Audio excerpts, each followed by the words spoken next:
I am joined by a good friend of mine. This guy was at my wedding. Hey. I've known him since 2016. He is a choreographer, a youth empowerment speaker, a dance instructor, dancer, traveled all over the world doing this thing. Been on TV, won a national dance competition on TV.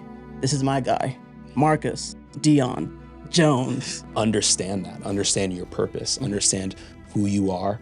Understand why you believe you're here, right? I always like to tell my students, I believe everybody on this earth has the same purpose.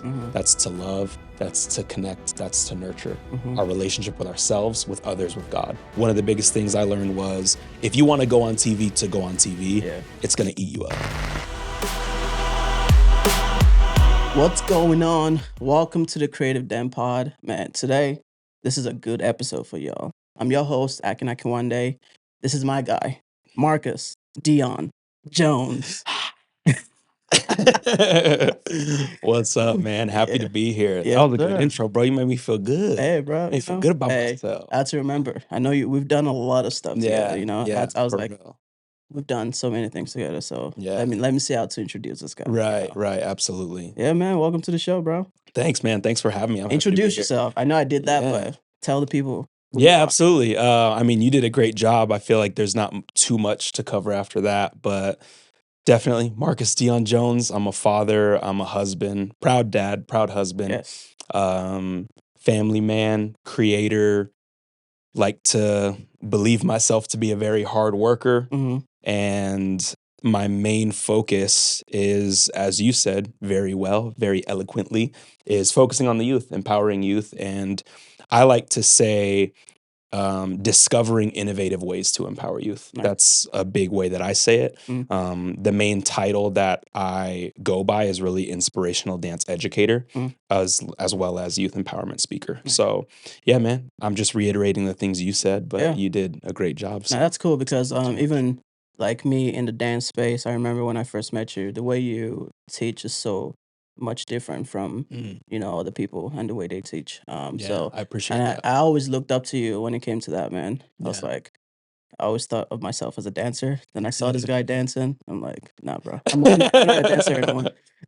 I appreciate it. It's definitely a craft I've spent a lot of time working on. I know a lot of people think of dance as the craft and then teaching is kind of the side part, but to me, teaching is a craft as well. Right. So Because teaching, been a lot of you could over anything. Yes. If you're a good teacher, you could teach anything. Right? Yes, absolutely. So I think that's an important thing to say, even because dance eventually is gonna go, Right. but the Absolutely. teaching part, The educating part exactly. is always gonna be there. So. Exactly, which a lot of people miss, you know, and I think that's something early on I really discovered a passion for. Nice. And I think that is what dance introduced me to, and we'll get into it as we go through the episode. But for me, I always say that dance introduced me to passion, but teaching introduced me to a way to manifest my purpose, right?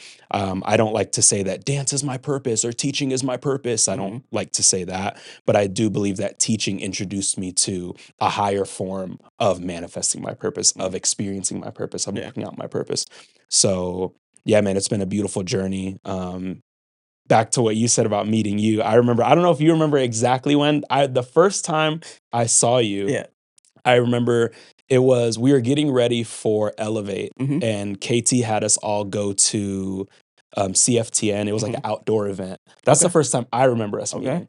And it was like an outdoor festival of some sort. Yeah. And I think you had performed. I feel like you did a performance there. I did. And I remember. You remember that? I remember that. Yeah, and I was watching you, and KT was like, "Oh yeah, that's Akin. Like he's gonna be on the team too." I was like, "Oh okay, dope." And it was like a small stage, you know. Yeah. And I was like, "Man!" And it's funny because I remember being like with a smaller stage, with the way the crowd was set up, with the way the event was set up, I was like, "Man, this dude's like he's passionate, you know, like that's super dope." And it's funny because I feel like that spills over into everything else that I've watched you do from then on, you know. And it's funny because it's rare when you remember, at least for me, it's rare when I remember that I met someone, you know. I remember meeting you at this time, at this place. A lot of times there's people I'm like, "Oh, you just like wound up in my life and I just wound up in yours, you know? Right. But with you, I distinctly remember that was the first time I saw you. And then who would have known that after that, like we connected, I feel like we hit it off pretty quick For too. sure. Yeah, we And did. it's really funny to think that we just like dove in. Yeah. You know, like Yeah. it's funny to look back Yeah. and think there was not much time before we just got to it. Definitely. We met each other, we worked together for Elevate. And I don't remember exactly our first project, but I just remember that it was, hey, I'm doing this. You want to be a part? Yeah, sure. And we just started rolling and it felt so natural. You know what's crazy? You know? Because that was when I first started like really diving into videography. Really? This was 2016. That's when Yeah. I opened up my business. Wow, that's And I crazy. think just the amount of things that we've done since then, it's been just crazy. In so You many know, different so areas many too. things from Yeah. dance videos that we've done. Yeah. You know, the Yeah. little the kid thing. I remember that little Yeah. short film we Yeah. filmed. Yep. Yeah, it's been a lot. Absolutely. It's been a It lot. has, man. That's It's been a crazy. beautiful I journey. remember meeting you now on that day because I was Yeah. out of breath. I was Yeah. All sweaty. I was sweaty. What's up, man? What's up, man? Yeah, bro. For sure. For sure. That's crazy. Yeah. Nah, that's really cool. So take us back Yeah. to this journey of dance that you've been Yeah. on as a creative. You know, Man. because you do more than dance. I feel I see you as more of a creative. You could write, you know, Yeah. dope spoken word artist. We've done a Thank you. couple of things, you know, some Absolutely. videos as well. You know, Absolutely. I feel like you could probably even write films and whatnot. You know, I'm sure you have stuff in your head Yeah, about that. absolutely. You know, so take us through Yeah. this journey of Marcus. Man, well, first off, born and raised Phoenix, Arizona. Yeah. Young Afro Mexicano man. Native. Yeah. My father's from New York. My mother was born in Florida, but she was, she was a military kid, military brat, as they say. So she moved around. But my parents met each other here, and they're both my parents. They're such a huge part of my journey. Because the culture that my dad has of hip hop and everything that he Yeah. comes from, so raw, so real in New York. And then my mom was just raised in street culture, like actually, interestingly enough, raised in martial arts culture as Really? well, with my uncle. And so, yeah, man, when my journey started with dance, after being around my family, being around my dad, being around my mom, I grew up in a home. I'm the youngest of 3 boys from my mom. Nice. I'm the middle of 7 children from my dad. Mm. And with me growing up as the youngest of 3 boys, both my older brothers were phenomenal at sports, and I grew up in it. My household is still a very sports, like my Yeah. mom is like sports to the max. Both my I brothers, can see that. oh yeah, they're on top of it, and I'm not. I'm Yeah. so not that dude. Yeah. Everybody tries to talk to me about it, and I always just say, "You got the wrong Jones." Yeah. Like I'm not. I'm not the one. But my brothers were amazing at sports. I played basketball, played a little bit of baseball when I was younger, and when I found dance, I feel like that's the first time I remember really striking gold in the way of feeling that I found something that was uniquely mine. You know, nobody else had done it in my family. Nobody else was really intrigued by it. And I found b-boying 1st. I went to a little school on the south side in South Phoenix called Sierra Vista. And during the spring break, they had a team come in. At the time, they were called Nebelin. And shout out to all my old Nebelin members out there. Hey. But they came to my school and they did a little spring break workshop, I guess. And I remember signing up for it because I didn't want to be running around the streets. I know my mom didn't want me running around the streets. I was interested in dance. Yeah. Growing up, the family barbecues, everything was always centered around music, dance, just like everything was just love as I was growing up. So I already had that knack for the culture of like movement and For sure. music and family and all that. And I remember finding dance. I was interested, signed up for it, and that was it. Like I did the full week. And the instructor, who's still in my life today, his name is Robert Lopez, B-Boy Chino. He was my first mentor. And I remember him and another instructor, her name was Tiffany.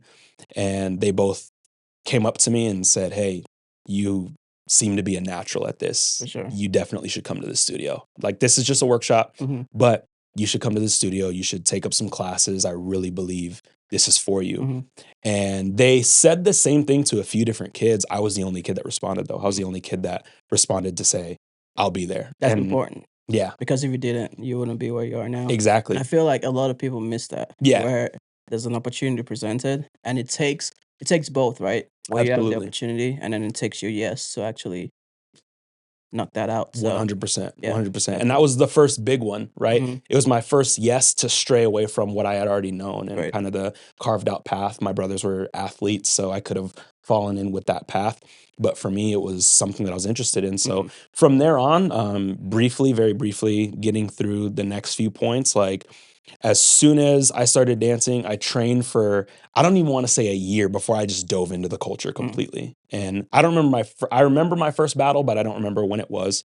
But I remember walking into the room and just feeling like, what Yeah. is this? Yeah. You know, the feeling of just intrigue Mhm. of the culture and the music and the cipher and everything. And so there were a few other little kids in the room, and I noticed them, and their parents talked to my mom, and it was just one of those situations where they said, "Hey, he's young, our kids are Mhm. young. They should join in together. They Yeah. already have a crew that they're doing." So at the time, they were called Your Mama's Favorite Dance Crew. They would go by different names, but one of the battles they entered that I went to was Your Mama's Favorite Dance Crew. And Was that when the we time when, like, Your Mama was big? Remember Yo, your the mama, joke? Your yeah, Mama. yeah, yeah, yeah, your mama joke. That's funny. Maybe. Um, but we went to a battle, whatever, ended up joining together, and we ended up making a crew called Curfew Breakers. So that was Mhm. the very first crew that I was in, was Curfew Breakers. And then as the journey just kind of took me, I continued to break, and I just really just felt this gravitational pull Mm. towards the art form. Yeah. And I never looked back. It was honestly, even now to this day, it feels like one of those things where I blinked Mhm. and everything transpired over the next years. And I battled, got into a crew called Furious Styles Crew, Mhm. who's a humongous part of not only my dance life, but a humongous part of who I am Mm. and what I learned about life, what I learned about hard work, what I Yeah. learned about loyalty, so many different things.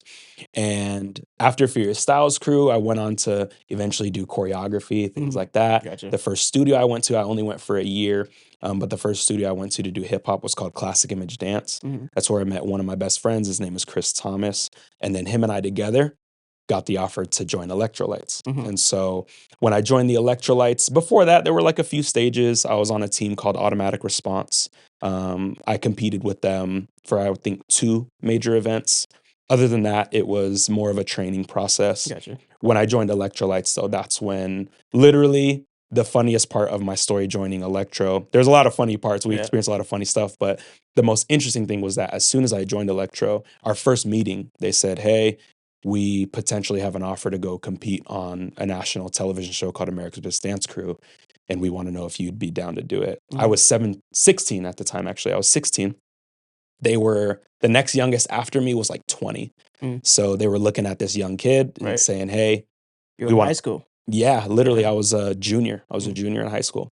And I joined in the team. We did a few performances with high schools, things like that around the valley. Mhm. Went in, auditioned, made the TV show, won the TV show, season 7 of America's Best Dance Crew. And then that was my introduction into teaching. And so Nice. since then, I've taught around the valley. I now teach and have taught since 2020. No, that's a lie. 2015, I'm sorry. Gotcha. Since 2015, I started with celebrity dance conventions, Nice. done a lot of work with them. In between that, I believe that was my first year working with Elevate as Mhm. well. Met you the next year. Mhm. And so there's just been a big weaving of the creative process and everything. That's my dance journey. But in terms of writing, I've always been interested in poetry, Yeah. always written, always been interested in film. And I've had different spurts of experimenting and experimenting. That's a new word. I'll get that Exploring. on a hat. Mix between exploring and Yeah, exploring. yeah, experimenting. So I had my time experimenting with different art forms and Yeah. tying it into dance. And so Nice.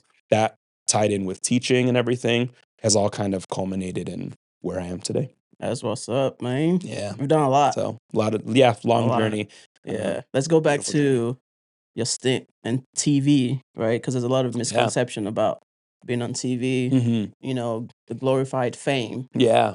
Yeah. What is something that you'll say to, like, even at your age, you were 16, 17, like Yeah. young people that want to just be famous, either through, at this point, it's probably social media Yeah. than it is Absolutely. TV. But people that want to be famous through social media, what are some common misconceptions about that, Yeah. as well as what is something that they should be aware of, Yeah. because that's something you walked. I would say There's a lot in there. Yeah. First, that's a super loaded For question, sure. much longer conversation.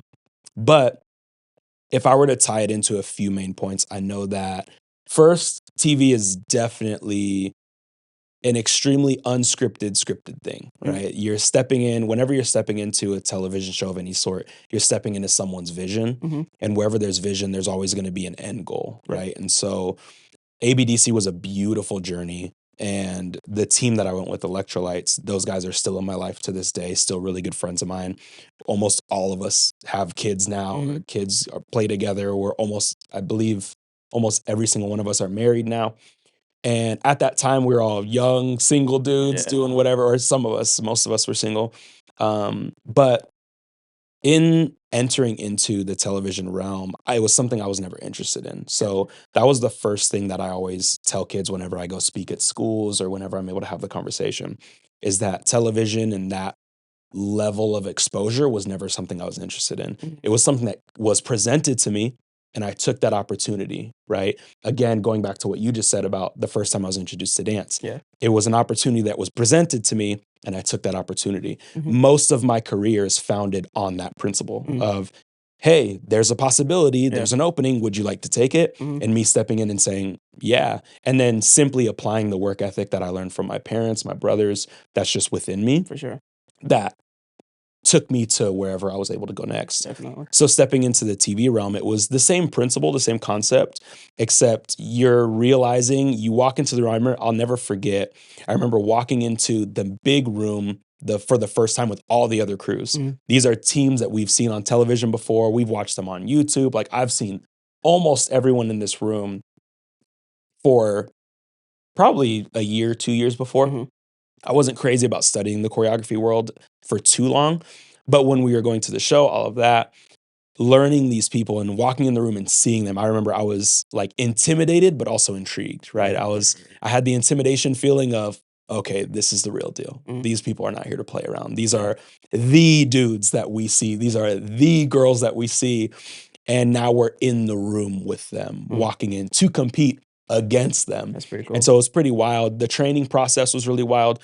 But to the direct point of your question of like the misconceptions and the things that young people often see that they want is, I want to be on TV. I want to be on TV. The thing that was able to hold us down, I believe the thing that held me down is that the biggest part of that journey was that I wasn't there for TV.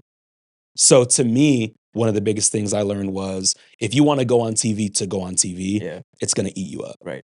It's going to tear you apart For sure. because you want it for that exact reason. And once you get it, you don't know why you have it now, right? It's the same thing as wanting a really big house. I want a really big house. Awesome. Once you have it, there's so many things that go. Yeah, it's okay, but now I got to pay the light bill. I got to, there's insurance, there's taxes. I got to fill this thing with something. There's so many responsibilities that come with it. And a lot of times we see celebrities, by no means am I saying I'm a celebrity in any way or I ever was, but we see celebrities, people that are really well known, that are actually famous, actual celebrities. And the interesting thing is that a lot of times you see them get themselves into some situation. And one of the first things they say is, well, I'm not a role model. I never asked to be a role model. I just, I'm famous. I'm good at what I do. And it's like, yeah, but it comes with the territory. Yeah. If you decide to climb the mountain, you're also deciding for everyone to see you on top of that mountain. So it's not, you can't want the fame and not want like the other side of the exposure. Exactly. Exposure is exposure. Period. If I'm tucked inside a room, nobody can really see me. If I go out in the middle of the street, I can't control who sees me and who doesn't see me. That leads me to that scripture, that light cannot be dimmed. Absolutely.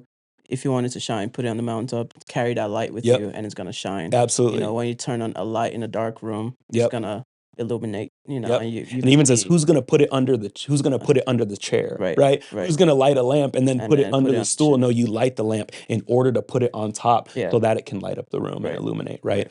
And a lot of people, I think, are not aware of the light that's within them, and sometimes they think the light is what they do, and there's truth in that, but the main thing is that there's a light inside of us, right? And for me, I'm grateful for the way that I was raised because my mom always raised us, my father always raised us to not be somebody that pursued the limelight. But just pursue greatness, just pursue excellence in everything that you do. My mom has always raised me on the principle of, I don't care what you do, but you do it to the fullest extent. Even I dropped out of high school in order to do ABDC. My junior year, I got my GED in order to go and compete on the television show. My mom quit her job so that she could go with me because I needed a parent, I needed a guardian with me because I was a minor.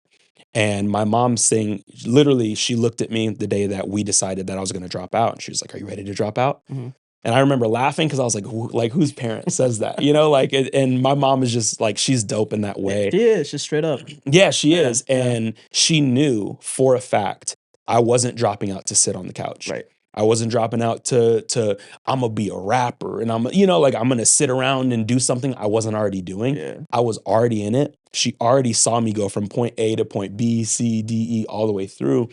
Now we get to the point where she's like, I know you're my child. I know you.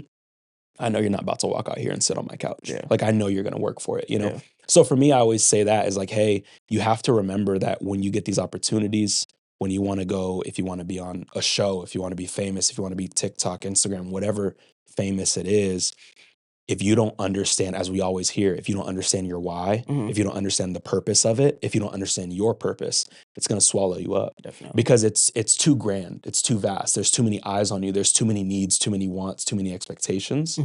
That if you're not grounded and rooted in, this is who I am though, this is the truth that I stand in, then you're going to sway and be pulled too many directions. Sure. So I think I could sum all of the other mini lessons up in that biggest truth right there. Yeah.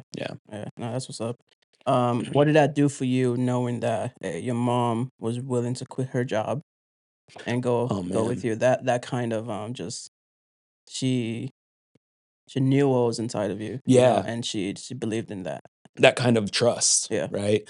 I think that's the biggest thing that it taught me in that time was what is inside of me that my mother knows that she doesn't even second guess it. Because she didn't look at me and say, "Boy, you better." Yeah. You know, she could have. Yeah. She never, I don't remember at any point my mom looking at me and saying, "If we do this, then you need to," there was no requirements for it. Right. It really was, you want that. I believe in you. It's a once in a lifetime opportunity. For sure. Yeah. I believe you're going to do it. So for me, even to this day, it still fills me with so much honor and so much, gives me a feeling of so much integrity to remember that, right? Yeah. To remember who are the people in my life, my mother being the foremost, but who are the people in my life that looked at me and still may look at me, and sometimes because there's over the past few years, there's been a lot of rockiness, a lot of the ups and downs. And one of the primary things that keeps me going is the understanding of, okay, but who are the people that have looked at you and said, I know it though. Yeah. I don't have to guess. Yeah. I don't have to question it. Yeah. I know what's within you. So go do it. For And sure. that's the thing that kind of picks me back up and I can wipe the dust off and say, all right, there's more to do, because having a mother, right, first and foremost, that looks at you like that and doesn't use it as an opportunity to belittle you or discipline you or use it for their own gain. Because anybody that knows my mom, you know, my mom does not put herself in the limelight. Yeah. She's goofy. She's lovely. She's amazing. She's one of my best friends in this world. But one of the things that she is not is a person of self-interest. One thing that she's not is a person that's self-motivated. Right. Of, yeah, you go do the show, but I'm gonna, you know what I'm saying? Yeah. I'm gonna post it. I'm gonna do this. I'm gonna do that. And we're gonna use this opportunity. My mom was never that person. For sure. The biggest part was after ABDC, a lot of people told me you should move to LA. Going back to the why, right? A lot of people say you should move to LA. You need an agent. You need to do this and that and the third.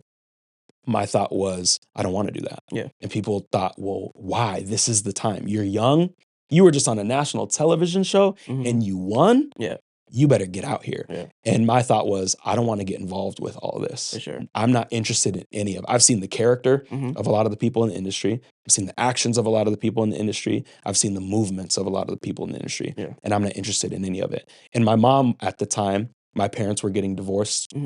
And for her thing was, well, I don't want to be in Arizona anymore. Maybe we should entertain this.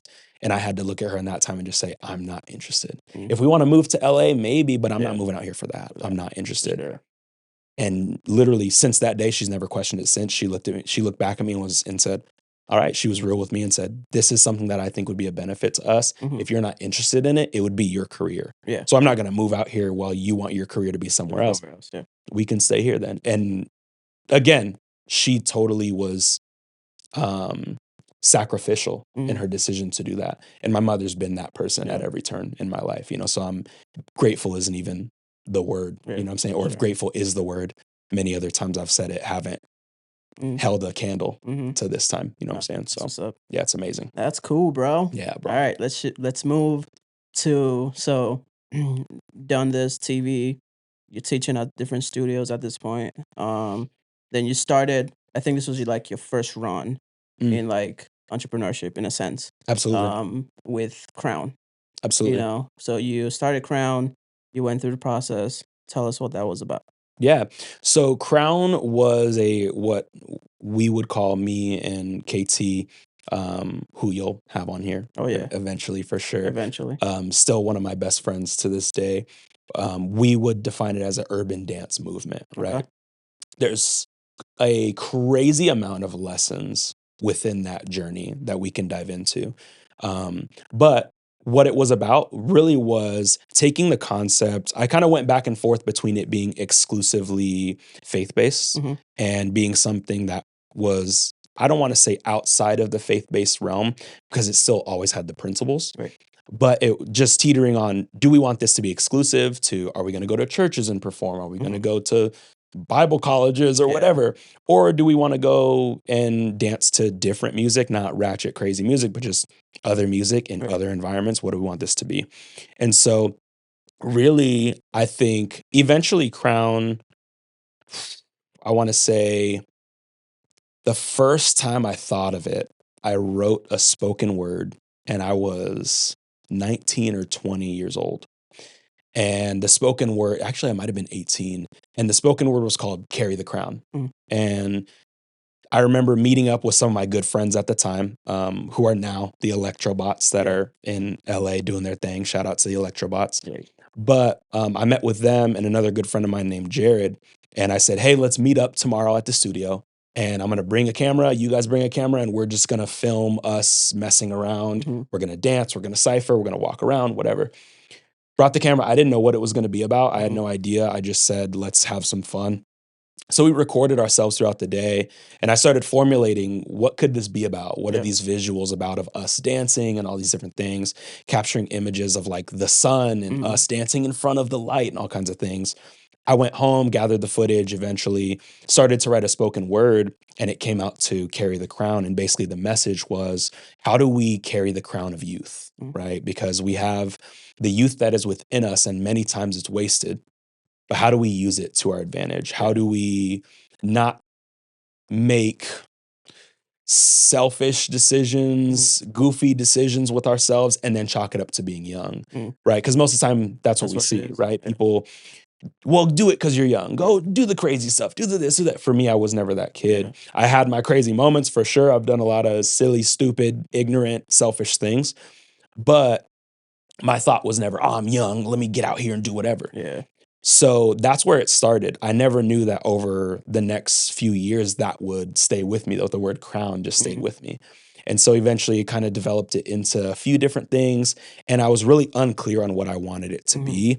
We developed it eventually. I got together with my sister, my friend KT, and we decided, hey, let's put your idea, which was Collective's Table, let's put Crown together and let's see what we can do. Let's see if we can build what we decided was possibly going to be a nonprofit and really use dance and other forms of artistry to push a message of worthiness, because that's to me what the crown represents, right?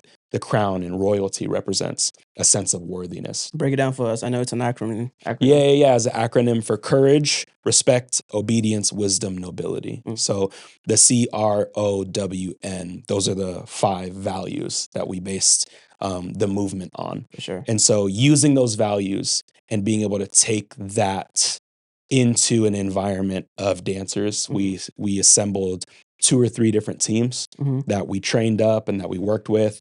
And we really dove into the personal development aspect behind dance. So we trained dancers, but then we also worked with, let's sit down. Let's have some meaningful conversations. Where are you at in your life? Before we get to the dance and the moves and the whatever, let's talk about the real stuff. And it was a beautiful journey. You know, it was something that I am truly, truly grateful for, and eventually came to an end in the beginning of 2022, I believe. I feel like the years of COVID, I'm still Oh very yeah, I feel blurry you. on I feel time. you. You know, like Same. I'm like that was like that was fall of Yeah. the summer. But yeah, so I believe it was the beginning of 2022 Okay. though, is when I officially decided to collapse the whole thing and just What was see. the what was the final reason? Yeah, the final reason, we had gone through a lot of different hardships. I fully, to this day, hold the full responsibility of it on my shoulders, though. As a leader, I failed in many, many different capacities. I failed in the relationships that I built, how I maintain those relationships. I failed in clarity, Mm, and that one is like, I could preach a whole sermon on that one. yeah. But the clarity of, and I mentioned it a little bit as I was talking, but the clarity of the vision, Mm, right? For me, there were so many different things I wanted to yeah. do. And how do I fit all All of that these into one things thing. into one Yeah. umbrella? Yeah. And I could never get decisive about it. Mm-hmm. And so there's a few different components, but I would say that in my clarity, in my decision making, in the way that I maintained everything, and my failure to match my action and my decisiveness along with the person that I wanted to be and the person I believed that I should be. Mm-hmm. Um, there was a lot of there was a disconnect, right? And KT, if we ever sit on here together, we can talk about Oh, it too. we're gonna bring her right here. Yeah, yeah, We're gonna have yeah. one conversation and then we're gonna bring three of us in Yeah, here yeah, because absolutely. Because that's a person that I say, if there were one person on this planet that I would call a sister mm-hmm. beyond blood relation, right? It's her, Yeah. because we've been through ups and downs and lefts and rights, and we've disagreed with each other, we've Mm-hmm. argued with each other, and not once throughout that whole process did we have to disconnect and, Mm-hmm. no, I'm not talking to you anymore. Yeah. Not once through that time did we have to disrespect each other. Mm-hmm. And so there were a few things that she expected and saw, and there were a few things that I expected and saw, and I didn't go right about, how do we correct this? How do Mm-hmm. we make this thing work? Or how do we put your vision with my vision? Yeah. I was very confused on what was the start of this thing. So I could tie it into several different things, but I would say overall, it was a lack of that clarity and a lack of the ability to maintain the things that I said I was going to stand on and Mm-hmm. things I was going to do as a leader.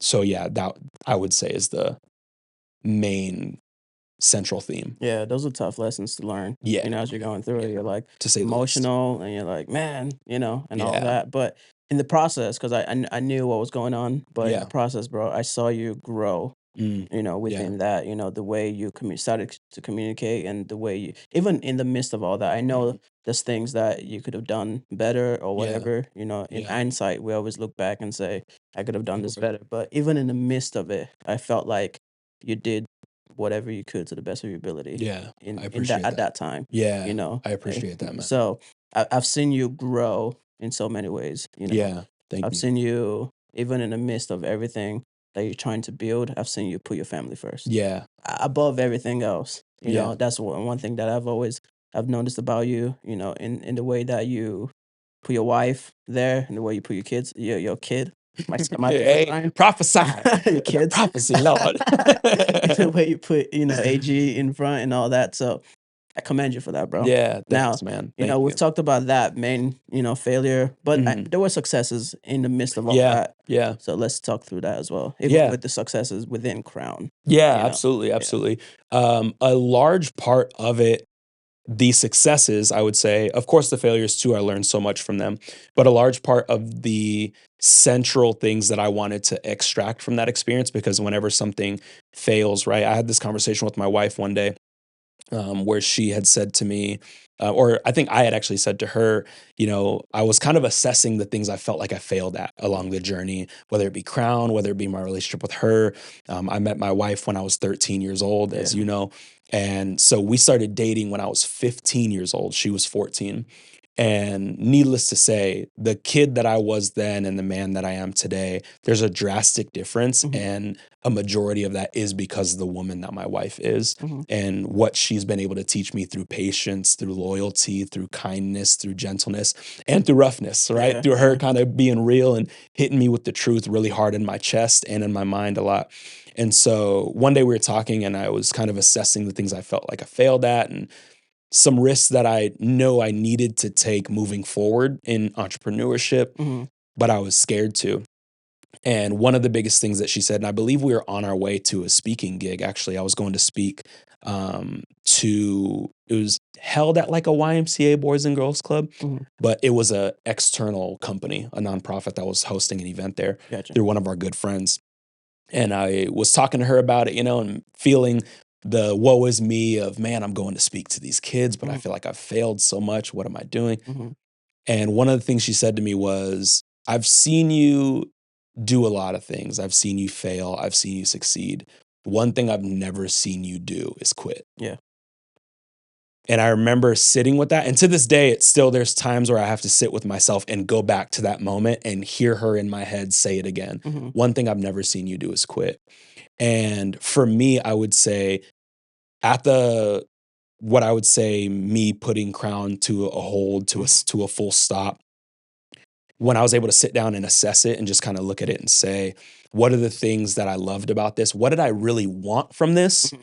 And then what result did I not get? Gotcha. And what's the gap, right? Being able to extract that, the successes, I would say, is in the personal development and the dance, right? Being able to sit down. And a lot of our sessions that were meant to be dance turned into borderline therapy sessions, right? Because you have these individuals, all of them, I think maybe one or two people were older than me. Everybody was younger than me, whether it be by 1 year to, I think one of my students had joined and she was maybe 12 or 13. And so we would have these sessions where we sit down and to see these young individuals come in and speak about where they're at and to make the decision of, okay, today we're not going to dance. Let's just talk. And to hear what that did for people, to hear them say, you have no idea what this did for me. And you don't know the last time I felt like somebody wanted to hear where I was at. And it turned into this community of people sitting down together and really just listening to each other. And we really did a beautiful job of developing that culture, which is a huge part of who I am and a huge part of who KT is as well. And so that is one of the biggest successes for sure that I take with me even now, is the need for sitting with people and putting the job, the idea, the concept, the this, that, putting that aside and sitting down and saying, where are you at? How are you? I always go back to the song by Logic. It's the phone number. I believe it's the suicide hotline number. And in that song, one of his lyrics is, where you been, where you at, what's on your mind? And I always tell people that lyric alone did a lot for me, because I, to this day, ask my friends that. I'll hit you and say, hey, what's on your heart? What's on your mind? I'll hit a lot of my friends and just say, hey, like literally, where you been, where you at, what's on your mind? And it's like the doors that opens for us to have conversations. Because different, I say, how are you? You say good, I say good, we're good. The end, we move on. But if it's, what's on your mind? That's a different question. That causes you to, you know what? Because it's difficult to lie about that, right? It's difficult to say, nothing. It's like, there's never nothing on your mind. Let's be real. There's never nothing on your mind. There's always something. It doesn't have to be negative. It doesn't have to be positive. It just has to be authentic.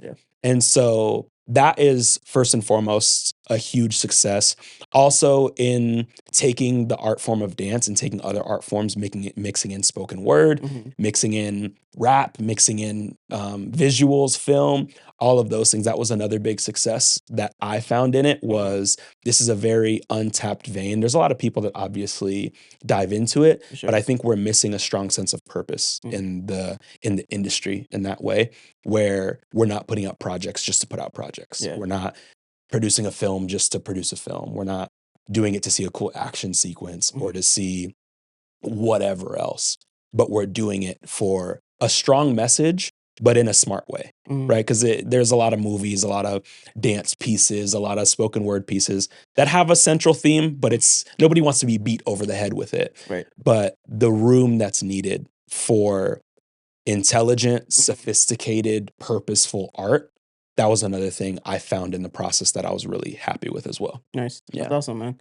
This is true because I've been to some of you guys' sessions, and we probably do more talking about your Yeah. feelings and Mhm, what's mhm. going on in your life than you did dance, you know. Right. And I think for you, a lot of them sometimes just need a space to like just talk. Absolutely. You know, I know that they're there to learn the craft, but they will learn the craft, Absolutely. and they still get to have the opportunity to be Yeah. able to speak what's on their mind. And even better, Yeah. right? That's one of the biggest things I learned, even in what I'm doing now, which we'll get into, but is what happens when you give these kids a sense of agency, Yeah. when you give youth a sense of where are you at? Right. What's on your heart? Right. Did I do something as your instructor, as your leader? Am I doing good?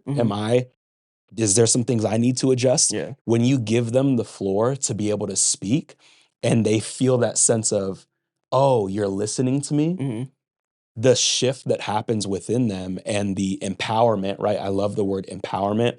I don't really like to refer to myself as a motivational speaker or anything like that. I love the word motivation and I love motivation as a concept, but I don't consider myself a motivational speaker because I believe the word empowerment has so much in it. Right. And that's one of the things I see is that with a lot of the kids that I teach, I started teaching on my journey right after ABDC. So I was 17 years old when I started teaching.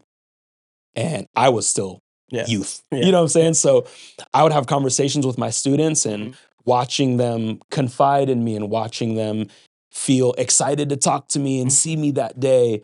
For me, it was a big understanding of I love teaching, but I love that it gives me the platform to do this. Right. And so being able to do that, give them the space to talk, give them the space to say, I'm really hurt about this. I'm really angry about this. I'm really excited about this. Sure. And to share in that, the results of the humanity that you see build up, because a lot of these kids are just told things all day, every day. Do this, wake up, brush your hair, brush your teeth, get dressed, get in the car, get to school, turn in your homework. Did you not do it? Why didn't you do it? Now you fail, blah, blah, blah. Go to next class, da, da, da, eat lunch. Now you're done with lunch. Go to, blah, blah, blah. Go to dance, pick up the steps. If you're not picking up steps, you're in the back of the routine or you're out of the, and it's, there's just so much expectations and so much required of them. And we say, well, when I was young, I would have. And it's like, yeah, well, you would have or you did, but you're not. Right. You know, like your time's done. Yeah. It's their time. Right. And we need to listen to each other a bit more. And if there's anything I've learned, first and foremost or primarily from the youth that I teach, it's that. It's the ability to say, step back. Where are you at? Because you're not me. Nice. You know, and so it's been a beautiful journey. Nice. That is good, bro. Yeah. So moving on, I remember when you started rebranding. Yeah. You know, to this part of the youth empowerment. Yeah. You know, point of it. And I think, correct me if I'm wrong, but I think it's you see this, you know, dancers, choreographers, all they do is dance and teach. At some point, that's gonna run out. Right. What's the next thing? And you did a pivot. You're still teaching, you're still dancing, but you added this other element to it. What was your thought, you know, pattern, you know, in doing that? Absolutely. So a big part of it is what I talked about briefly right now is realizing the platform that dance gave me. As soon as I started teaching, it was like something struck within me where I understood life differently. For sure. Because now I had students that were looking up to me. I had students that had their eyes on me and that were looking at me to be what I said I was going to be. For sure. And I was not the average kid in school. I wasn't the kid that wanted to party. I wasn't the kid that wanted to go out and do whatever. I was very, very committed to dance. I was very focused on dance. I still had a whole lot of idiot within me, still do to this day. But in that process, realizing my ability to connect through words, to me sparked that thing. And so again, there's Crown, there's Elevate, right? There's a few different experiences throughout my journey where I start to kind of formulate that and I start to build it. When I got down with celebrity conventions, that was a huge shifting point. For sure. Because now you take a kid from his usual environment of battle, battle, battle, dance, dance, dance. You put him in the environment of teaching. Okay, that's one shift. Now you do a convention where you put this kid on a stage in front of hundreds of kids with a microphone. And I like to talk, so it's like, oh, you better be careful.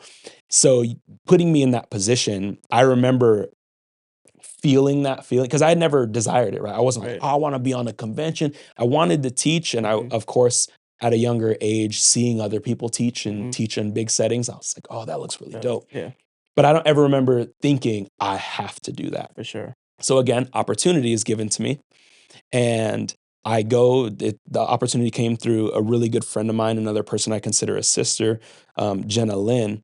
And she called me on like a Wednesday and said, hey, our teacher backed out. Can you be here by Friday? We need you to fly out. Blah, blah, blah. Send me your birth date, ID, all these things. I was like, of course I will. I don't got nothing else to do. Sure, I'll do it.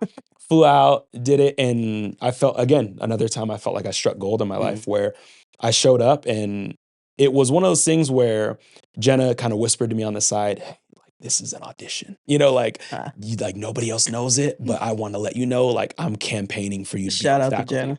Yeah, huge shout out to her. Huge shout out to her. Because literally she's the one that put me in that position where she was like, this is a one-time opportunity. Our teacher backed out last minute for this weekend, but I'm campaigning to get you in here. And I was like, okay, cool. And I don't remember feeling pressure or anything. I was like, sure, let's do it. They gave me the mic and I went for it. And that is one of the biggest beginnings of shifting for me, where the teaching is the start of it and it kind of the snowball rolls.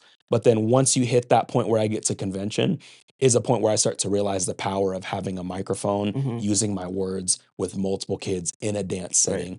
And that's when I started to add that in to say, this is a part of who I am and this is a part of my distinction, right? As entrepreneurs, that's one of the biggest things we could have is learning who am I? What's my distinction? And I used to think, oh, I talk so much in my classes and I want to empower these kids. A lot of them don't care. I shouldn't do that. And it took me a while to come back around to say, oh no, that's who I am. Yeah, that's a part of my distinction. You know, so that's the big pivot that started to happen there.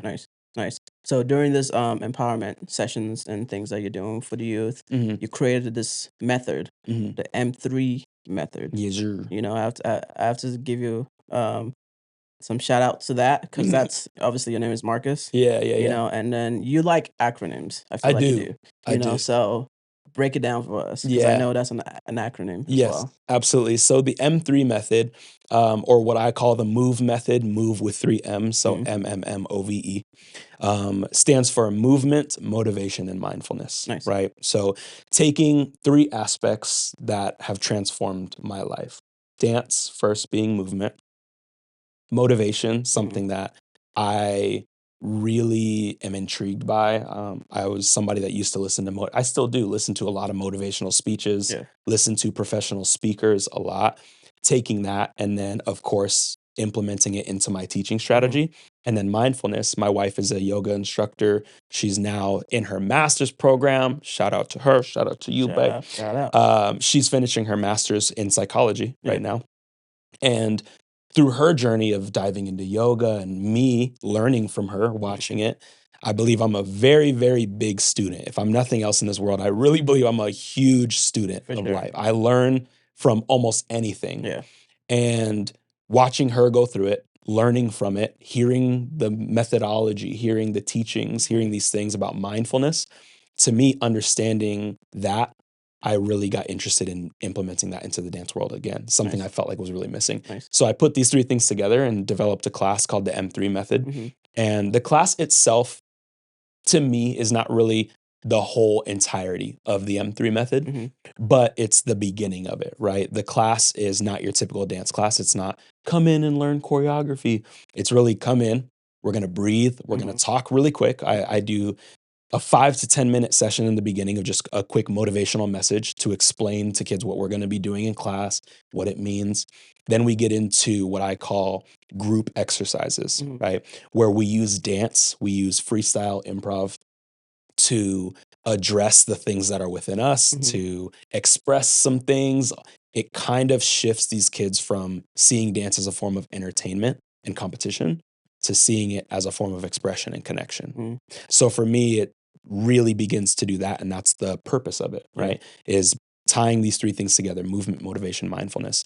And you're actually a huge part of it as well, because we're in 2024. Last year, I called you, we talked for a while, and I was telling you, hey, you know, like I feel like I don't have clarity on what I want to do. Like, I don't know, I kind of want to do this, kind of want to do that. Again, a battle that I've struggled with quite a lot throughout my journey. And a lot of people say, like, when you're gifted, man, you're blessed. And a lot of times it's like, be careful though. You know, it's like, I know you understand it. When you're gifted in multiple ways, it can almost feel like a curse sometimes, because having to, it's the paradox of choice, right? Having to decide and feeling the pressure of, if I'm not using this, like, am I failing God because I'm not using this gift? So in the midst of that, you and I talked, and literally you said it very briefly. You said, I feel like this M3 thing, I feel like this is you. I feel like this is you. I feel like you've struck something here, and I feel like you should stick with it. And I don't even think I told you, that helped me so much, because I was like, okay, all right, you see it, I see it. Okay, that helps me, because having the outside voice be able to come in and tell you, you should try that, you know, really helped me become decisive, you know. And so developing into what it is now, I have one main project in the works, really focusing on developing a YouTube channel and expanding this idea, expanding what does it look like when we take dance and we use it to empower youth beyond the moves. Nice. And that's kind of where it comes from. Nice, bro. That's cool. I remember that conversation we had. Yeah. I remember. I feel like I remember that statement. It was Yeah. a long conversation too. I feel like I said something I like that. remember. Sounds like I me. remember, That sounds like I'm me. just kidding. Yeah. No, that's Yeah. cool, bro. That's really good. And we have to jump to finish that really quick. We Yeah. have had many of those conversations. Yes, we have. And I want to give a serious shout out to you, because many times throughout my journey as a father, as a husband, as a creative, you have planted a seed in me, and you didn't even know that you were doing it. You were just being a friend, right? You were just being somebody that you were expressing an authentic statement of, hey man, I feel like this. Hey man, I feel like that. And almost every time that you've done that, it's been something that I'm able to take with me. I remember when COVID hit and everything was happening, and it was a really big shift. And I don't even know if COVID had hit yet, but I know Alexander had been born, AG, my baby boy. And I was shifting into that and shifting out of dance and into a job, because we needed benefits and all these things. And I remember you and I sitting down, and we were talking at Starbucks, and you had said, hey, I feel like right now God's just telling you to slow down and maybe just focus on your marriage. Just focus on Sandy. Just focus on what she needs right now and what your marriage needs, and everything else will come after that. Again, another time that I was like, okay, you know, like, I'll take your word for it, you know. And so I appreciate you for both, What's because crazy you've is, done like, that a few times. those conversations that we've had, like, even though I'm saying that to you, I'm saying that to myself as well. Yeah, I know exactly what you mean. And it's like iron sharpens Yeah, iron, bro. I feel like 100%. every conversation we've had, I come home and I tell Adriana, I'm like, this is what happened. Yeah. And like, I got this revelation from this or whatever. And it's not just, what I've been saying to you, but also the things that you've said to me and the things that we've just communicated on a different, spectrum has been so helpful. Yeah, bro. Even in determining what creative collection is as well. Obviously, having same thing that you said, trying to choose, right? What am I gonna use? I've gone from dance to music to photography, videography, whatever it is. I feel like at some point everything collided into what it is now, a collection of creativity. Beautiful. And that's what we are. So Absolutely, it's been dope, man. It's been I dope love to it. watch your journey.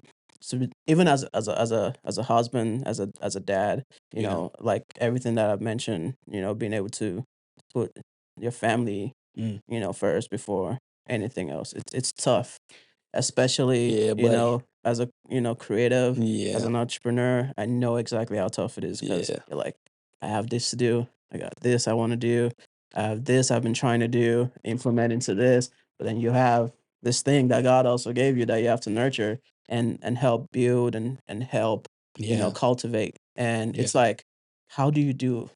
I don't know.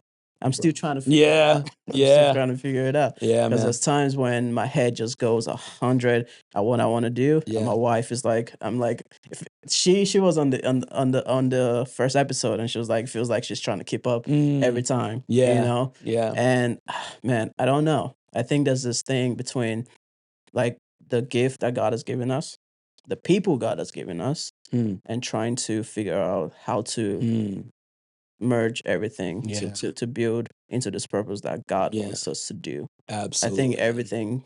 everything collides together at some Yeah, point to determine the journey that we're walking on, I agree. And I So think this is something that I've been sitting on primarily in this season of life is how to become the turtle, right? How to mhm, become the tortoise yeah, in the story of the tortoise and the hare, where as a creative, your mind goes, right, right. and this idea and that idea. And we could have a conversation. You could say a word, and my mind will take that word, and that would be a cool project to do like Yeah. this. And it's going to go crazy. But in this season of life, one of the biggest things I've learned is we always say like work life balance, right? And Mhm, I've always had an issue with that terminology because to me, one, are we saying that work is not a part of your life? right. You know? Two, saying balance, like balance is a verb, right? A Mhm, lot of times we use it differently, but it's like mhm, to balance right, is that's an activity, you right. know? So we always say like, oh, but like some people say, well, you can't balance. You're never balanced. Like, well, because balance is an action. Mhm, I'm balancing, you know? mhm, And so to me, it's like work leisure mhm. balance, right? We can Yeah, talk yeah, about yeah. that, but work is a part of it. Like life, we always say like work and then life. And it's like, well, life has a lot of different components too, Right, because right. there's my leisure time by myself, there's my Mhm, hobbies, there's my wife, my relationship with my wife, there's my relationship with my children, there's all, or my son, but you there's my said it, but relationship. children. I'm saying, bro, I'm saying hallelujah. But it's like all of us together, right? Yeah, There's my mom, there's my family, there's my right. friends. So there's so many components. To me, the beautiful part of it is how do I, and this is the question I ask myself right now, I believe every day it's something I meditate on, is how do I live my life and structure my life in a way where I slowly do the things that I want to do. Mhm, Instead of trying to rush it, right, how can I do it and do it for the next 50 years? right. How can I have my relationship with my wife Mhm, for the next 50 plus years? How can I have my relationship with my mother for the next 50 plus year, right? Everything in my life, every relationship, the important ones, mhm. who I am as a person, Yeah, the way I engage with my work, how do I do these things on a level where I can walk this thing out right, and I'm going to get to the finish line. The finish line is there. right, It's not going to move. right. My life is my life, but how can I do it in a way where I'm able to maintain my integrity, Mhm, maintain my character, mhm. and not have to compromise these things Right, where, like you said, where it's like, oh my gosh, like everything's in a tornado. for sure. How do I slow down and say, can I structure this thing Yeah, in a way that is doable, it's mhm, accessible, and it's repeatable? right. I can be consistent Consistent in that. because if I'm fast now, my anxiety's high. Right, When I slow down and I say, what's the one thing, right, right. everything becomes more digestible. For Now I can sure. sit and talk with my wife and we can Yeah, have a good conversation. yeah. Now I can sit with my son and I know when I'm rushing because I'm irritable a Mhm, lot faster. I mhm, get mad at my son a mhm. lot quicker. My wife and I beef a Yeah, little quicker, a little yeah, more because I'm not listening or she's not listening. yeah, She's in a master's program and working part-time and we're both parents. You know, it's like, and yeah. my son is a very active kid. How do we slow down Right. and just chip away at this thing consistently? One step at a You know, time, one bro. step at a time. I was talking to my good friend Isaiah Grissom, Yeah. which he Yep. was on the pod as well, and that's something that we talked about, slow growth. Yeah. It's that's what I've been on. That's what he is on. Absolutely, man. And there's something to it because Absolutely. you become where God is taking you because we pray for something, right? And sometimes God holds back because we're not ready for that thing, you know. 100%. And in the process of it is building our character, is Mhm. building our integrity, is building, things within us that it Mhm. says that we need in order to get this thing that we're praying for. Absolutely. And sometimes we look at it as, oh, God is not listening, but Mhm. at the end of the day, it's preparing us for Yeah. where He is taking us. Yeah. And that's really dope to see. Like Yeah. we started this journey together as unmarried, unfathered, Right, no right. kids, no kids, whatever it is. For And real, now here dude. we are, Yeah, bro. 6, 7 years later, Yeah. and we're still doing this thing, trucking one step at a time, Yeah, bro. and there's so much more to do. Absolutely. So much more. Yeah. I always, take that scripture. It says, what is it? I am blanking right now. Dang, But bro. You ain't been reading your Bible, bro.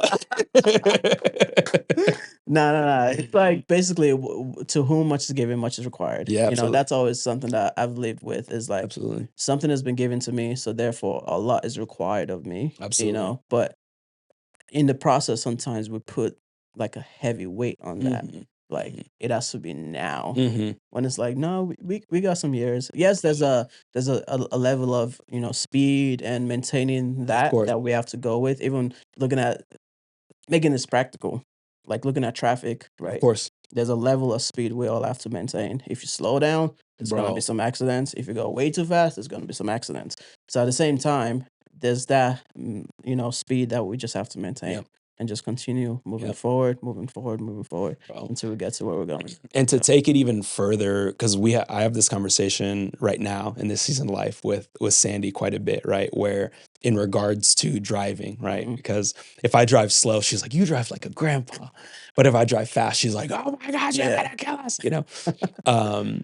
So for me, I always say like what I'm learning, what I have learned is that there's a speed limit Mhm. for a reason, Mhm. right? We think, oh, the speed limit, Yeah. we like to say things, whatever, whatever.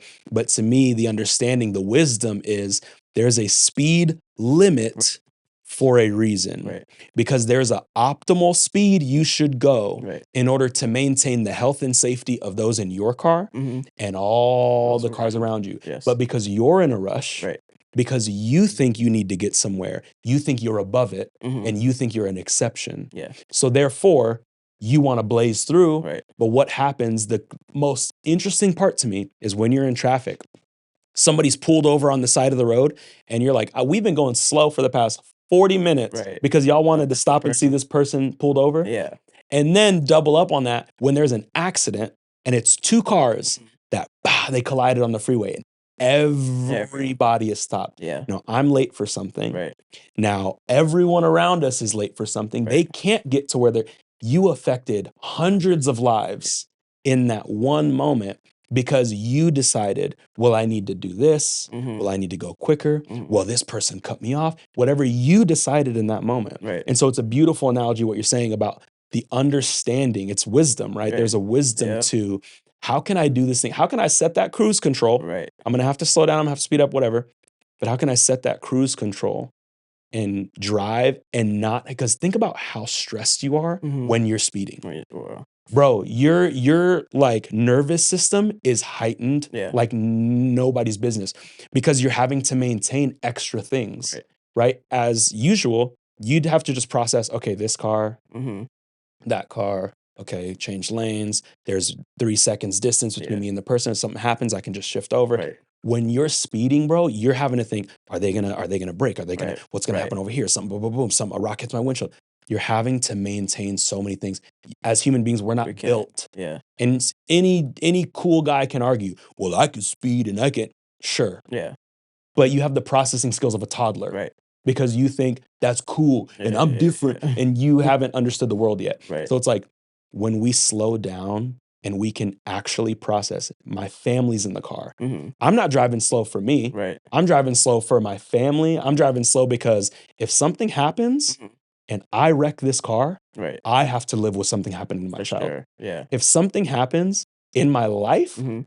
and I'm trying to run a business and trying to do this and trying to be seen and trying to go here, trying to go there, I lose my family. For sure. If my wife decides, bro, this is too This is too much. much. Yeah. This look, I didn't sign up for this. Yeah. I lose that. Yeah. I lose my connection with my son. My son grows up saying, dog, you never slowed down. Yeah. You never sat down to sit next to me Right. and said, hey, how are you? Let's talk, let's play, let's do this. You didn't do those Yeah. things. So that process to me is crucial For sure. and extremely vital to Extremely. entrepreneurship Yep. and hustle culture that we live in and do more, do Mhm. more, do more. It's like, no, actually, I want to go opposite of that. Yeah. You've talked a lot about being countercultural, Right. right? And it's Yeah. like, how can I actually slow down? Yeah. and do this thing the right way Right. and sustain it. And sustain it. Because most of the homies that are rushing and At some point, in 10 years, some we'll point, see. You know, yeah. but it's like I guarantee Yeah. things are gonna be real different. Yeah, for I'm sure. not trying to have it that different. way. I'm trying to have it Yeah. better, you know? Yeah, man. Yeah. Man, this has been a good conversation so far, bro. Yes, sir. This has been good. It's crazy every time. This is us every time. We get on the phone. Yeah. Or we sit down and talk. Yeah, It for goes for sure. hours and it's like we think it's 20 minutes. Yeah. Yeah. So For it's sure. good, bro. I know we'll definitely have you to come back at some point. Yeah. Again. But before we wrap this up, leave the kids or anyone listening with Yeah. some wisdom, Yeah. coming from you. So Absolutely. I would say a few of the themes that we talked about, right? One, understand your purpose, right? If we're talking about entrepreneurship, to me, the term entrepreneurship is something I've tried to stop using so much because I realize it's an overused word right now. for sure. And a lot of times people that are just money hungry tries to throw it under that umbrella, right? Of, well, I'm an entrepreneur. And Yeah. it's like, well, being money hungry and being an opportunist is not being an entrepreneur. For You sure. know, just because you see an opportunity to make money here, there, doesn't mean you're an entrepreneur. That means you're trying to take up the opportunity and trying to just make as much money as you can. Yeah. To me, entrepreneurship is about understanding the system, understanding development, right? And building that correctly in order for it to sustain something and be able to serve a need in the world. Yeah. So to me, understand that, understand your purpose, understand who you are, understand why you believe you're here, right? I always like to tell my students, I believe everybody on this earth has the same purpose. That's to love, that's to connect, that's to nurture our relationship with ourselves, with others, with God. Now, how that manifests, how you experience that, how you explorament that, you know what I'm saying? Yeah. How you explorament Bring that. that word back. Yeah. How you do that Yeah. is up to you, is up to the unctions that you feel in your spirit, et cetera, et cetera. So I would say that. And then the other thing I would tie into is the last thing that we said, which is when it comes to our processing, when it comes to the way that we move, try not to let the world get to you. Don't let the culture get to you, because the culture is a toddler. Yeah. You know what I'm saying? Yeah. The culture, the way that we move as a giant collective is very, very much so on like a baby level, where it's this toy, I want this toy. This is the cool toy. This is the best toy. Yeah. And then later that day or the next day, no, that's not it anymore. Right. Now it's this That's it. toy. Yeah. And we don't understand the value of things, so we throw them away so fast, right? If I give my son my phone, now he's 4 now, so he'll understand the value a bit more. I can use the phone, I can play games on the phone, Yeah. I can call my mom, my grandma, whatever. But essentially, if he gets mad enough, he's like, psh, Yep. I don't care about that phone. Yeah, You know, yeah. and if he's for babies, they're like, you give them that phone, they're like, well, as adults, we're like, ah, like my phone. Yeah. They don't necessarily understand the value of certain Right. things in that way. Right. We move that way as a giant culture a lot of times. So to me, it's like, don't try to keep up with the culture. Yeah. Keep up with where you are. Right. Keep up with the people that you love. Do that. I love my mother. I love my brothers. I love my father. I love my wife, my son, my friends. The people that I love, I want to move at a pace where I can keep up with them. Yeah. You and I talk pretty much on the dot every single month. Yeah. We hit each other up, whether it's a quick check-in, Right. whether we hop on the phone, whether we sit down for coffee. For sure. That's important to me. That's a system. Same. We can every single month, we can check in. Yeah. We can go through that. We can stay up with each other. Yeah. Move at that pace. Move at the pace of a turtle, because for me, it's like, I want to be able to sustain this for a long time. Dr. Dre, in one of Kendrick Lamar's songs, he says, anybody can get it, but the hard part is keeping it. That's the thing I would say there. It's like, anybody can get it. Don't focus on trying to be famous. Don't focus on trying to get money. Don't focus on any of those things. Anybody can get it. Right. The hard part is keeping it, though. Yeah. Grow at a sustainable rate. Love and connect at a sustainable rate, and let that be the guiding principle in your life. Not how fast you can go, not how much you can get done. Yes. Because in the end, no one is really going to account for, man, they moved at a really fast rate. They're going to be able to account for, did we know you? Did you care? Did you show up? Yeah. So I'd say that. Ooh, that's good. Yes, sir. That is good, my guy. Yeah. Well, thank you guys for joining me. Thank you for being on this show. Yeah. Just, talking about your life, talking about your successes, your failures, and just the lessons that you've learned, Yeah, man. with that. And that is what life is all about. So Yeah. shout out to you, to your family, and just everything that you're doing, bro. I'm Yeah. excited to see where you go. Thank And you, man. I see appreciate it. where we go, because Yeah, we're where we doing this go. together. Yeah, absolutely. And I Yeah, want to man. thank you before we end. I want to thank you for being who you are Yeah. in my life. Because I want people that are listening, whether it's a few people, whether it's a lot of people, and whether it's us in a few years that come back to this, Right. I want people to know who you are is a real person, is an authentic person, and you didn't hit me up after not talking for 3 years and be like, "Hey, can you? I'm gonna have this project, and I Yeah. want you." It's something we stay up with each other, we Right. stay connected with each other, and we will continue to do that. And so I Yes. appreciate you and who you are in my life, Yes, sir. and I love what you're doing. I'm proud of you for what you're doing and bro. staying the course Yeah. and continuing to master Yes. your craft, Yes. continuing to put in the time, to be diligent, to be determined. I really honor you. I appreciate you, and I'm inspired by you, my boy. Thank you, bro. You Appreciate know you, it. man. Okay. Absolutely, brother. Thank you guys for watching us. Thank you for joining us. Not Yeah. watching us. Either way, maybe you're joining, you're listening, whatever it is. Yeah. What I like to say is this: we have so many more stories to unfold on this podcast, and I'm just excited to share those with you guys. Yeah. With that, we all have something to create. Yeah. So let's go create that thing. Absolutely. Let's do Sure. it.